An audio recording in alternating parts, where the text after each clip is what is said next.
Pour conclure, c'est lors de grandes calamités que nous vivons présentement et prochainement. Thirdly, our generation has reached a turning point, confronted by truly existential problems.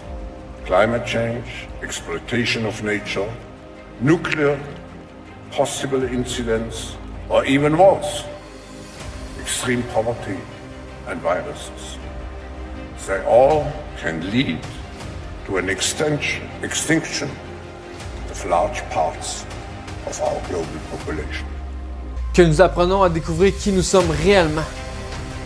Il y a de ceux qui, tout comme moi, ont choisi de vivre leur vie, de suivre leur voie, du chemin qui les anime intérieurement, tel que peut être la voie de la justice. Finalement, le candidat vaccin qu'on a choisi n'était pas le bon parce qu'il n'a eu aucun effet sur la transmission du virus, ni pour protéger les malades.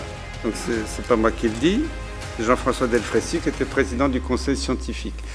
Troisièmement, il a dit on n'aurait pas dû comme ça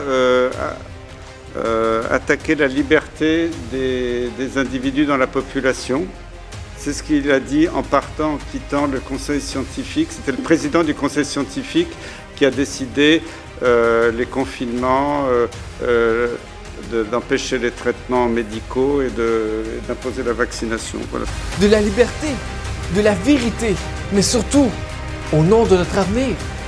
En 2022, Elon Musk et ses équipes ont révélé que des comptes et des messages avaient été supprimés par Twitter suite à des pressions de la Maison-Blanche ou d'organisations internationales, alors que les informations publiées sur les traitements ou les vaccins Covid, effets secondaires, inefficacité dans la durée et inutilité chez les enfants, qu'il publiait étaient des publications utiles au débat politique ou scientifique ou reprenaient des informations officielles ou des publications médicales.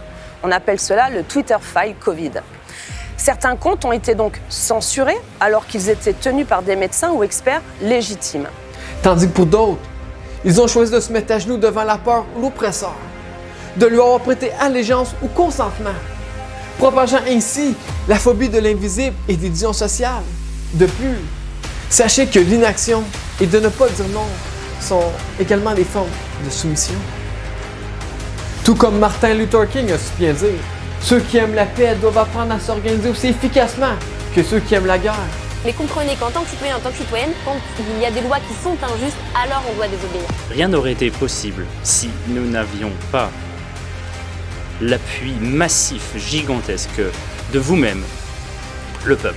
Parce que vous êtes descendu dans la rue, vous avez montré à vos gouvernements que vous ne supporteriez pas cette situation et que vous ne l'accepteriez pas. Et pour cela, je vous remercie et je vous applaudis. Maintenant, vous savez, faites-vous confiance. L'histoire ne fait que commencer. Et en ce qui me concerne, eh bien, que la partie commence.